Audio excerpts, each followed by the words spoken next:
आपण जर बघितलं तर बीड जिल्ह्यामध्ये मागच्या वर्षी ओला दुष्काळाची परिस्थिती होती. बहुतेक ठिकाणी अतिवृष्टी झाली आणि त्यामुळे शेतींचं मोठं नुकसान झालं होतं. यावर्षी अल निनोच्या प्रभावामुळे वेगळी परिस्थिती आहे. जो पाऊस पडतोय तो एक सलग पडत नाहीये आणि ज्या ठिकाणी पडतोय त्या ठिकाणी अत्यल्प असल्याचं आपल्याला बघायला मिळालंय.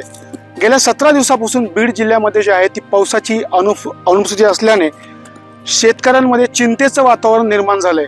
आता सध्या ऑगस्ट महिना चालू आहे आणि या ऑगस्ट महिन्यामध्ये शेतकऱ्यांचे सोयाबीन आणि कापसाला फुले आणि शेंगाची प्रक्रिया सुरू असलेलं आपल्याला बघायचं मिळालं होतं. मात्र आपण जर बघितलं तर पाऊस नसल्यामुळे ही जी शेतातली परिस्थिती आहे ही अतिशय भीषण होत असल्याचे आपल्याला दिसून येते. आपण जर बघितलं तर जमिनीतला जो ओलावा आहे हा आता हळूहळू संपत चाललेला आपल्याला दिसून येतोय. आगामी काळामध्ये जर पाऊस नाही पडला तर शेतकऱ्यांच्या पिकाचं मोठं नुकसान देखील होण्याची शक्यता आहे. आत्ताच जे आहे ते पिकांनी माना टाकायला सुरुवात केलेली आहे. आपल्यासोबत काही शेतकरी आहेत ज्यांच्याकडून आपण ही परिस्थिती जाणून घेणार आहोत. काय परिस्थिती आहे पाऊस नसल्यामुळे? सर, आमच्याकडे गेल्या 17 दिवसापासून पाऊस नाहीये. 17 दिवसापासून पाऊस पडलेला नाही आणि सध्या सोयाबीन जे आहे माना टाकायलेले, फुलं लागलेत, आता शेंगा भरण्याच्या म्हणजे चटे लागण्याच्या तयारीत आहे, परंतु पाऊस नाहीये. आणि अजून जर पाऊस नाही पडला तर 2 दिवसात जे आहे सोयाबीन पूर्ण वाळून जाईल आमचं सोयाबीन पूर्ण. आणि ह्याच्यावर जे आहे जे काही उत्पन्न जे यायचं आम्हाला त्याचं आता सध्या 50% उत्पन्न घटायच्या तयारीत आहे सध्या. आतापर्यंत किती खर्च केला होता? सर, आतापासून आम्ही खर्च जे केलेला आहे एकरी जे आहे ते कमीत कमी 17 ते 18 हजार रुपये खर्च केलेला आहे. मात्र अद्याप पीक धोक्यातच आहे. अद्याप पीक धोक्यात आहे. आता सध्या 50% सुगी गेलेली आहे आमची. आणि इथून मागे जे आहे आम्हाला विमा अनुदान जे काही मिळायचं ते गेल्या 5 वर्षापासून फक्त गेल्या वर्षी अनुदान मिळाले, विमा मिळालेला नाही आम्हाला. आणि आता सध्या आत्महत्या करायची वेळ आलेली आहे आमच्यावर. काय मामा, काय परिस्थिती? आता एक 17-18 दिवस झालं पाणी नाही, पाऊस नाही पडलेला आपल्याला. त्यामुळे आमचे सोयाबीन कापूस धोक्यात आहेत.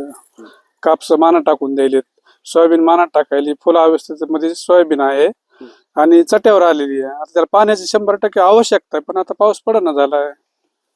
किती दिवसात पाऊस पडला पाहिजे मामा पीक वाचण्यासाठी? आता ह्या 2 दिवसात जर नाही पाऊस पडला तर पिकाची परिस्थिती जवळजवळ आज 50% कम्प्लीट गेलेलं आहे. आणि इथून पुढे जर 2 दिवसात जर नाही पाऊस पडला तर सध्या काहीच शेतकऱ्याच्या पदरात पडणार नाही.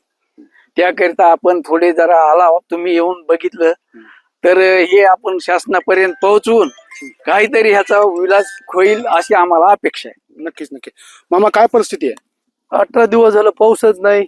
थोडंफार ते आता आलं तर शेतकऱ्यांनी बेजार होऊन काहीतरी केलं तर आम्ही लोकांच्या व्याजाने पैसे घेऊन म्हणा हे म्हणा. सरकारचं तर आम्हाला काही मिळालंच नाही 2-3 वर्षापासून. त्याच्यामुळे आता जर पाऊस 2 दिवसात पडला तर ठीक आहे, नसता मग हे 100% सुकी जाण्याची शक्यताच आहे. जी कर्जमाफीची योजना सरकारकडून जाहीर करण्यात त्याचा फायदा भेटलाय का तुम्हाला? काही शेतकऱ्याला भेटलाय, काही शेतकऱ्याला नाही. आता काय परिस्थिती शेतामध्ये? सध्या हे कमी पाऊस पडल्यामुळं शेतकऱ्याचं लक्ष सध्या पिकाच्या ह्याच्यामध्येच आहे लक्ष. मामा, काय परिस्थिती शेतामध्ये? काय सध्या परिस्थिती अवघड आहे शेतामध्ये. 17-18 दिवस झालं पाऊस नाही. तिथून पुढे आता 2-3 दिवसात नाही पडला तर समजा वाळून जाईल. शेतकऱ्याचा केलेला खर्च पण निघणार नाही. काहीतरी शासनाने आम्हाला मदत करावी, एवढंच म्हणणं आहे आमचं. आपण जर बघितलं तर आधीच मागच्या वर्षीच्या अतिवृष्टीमुळे शेतकरी संकटात आला होता. तर दुसरीकडे यंदा अल निनोचा जो प्रभाव आहे तो संपूर्ण जिल्ह्याभरात एक प्रकारे असल्याचंच आपल्याला दिसून येत आहे.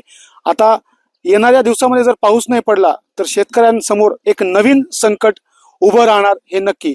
कॅमेरामॅन प्रमोद जोशीसह मी स्वानंद पाटील, एबीपी माझा, बीड. एबीपी माझा, उघडा डोळे बघा नीट.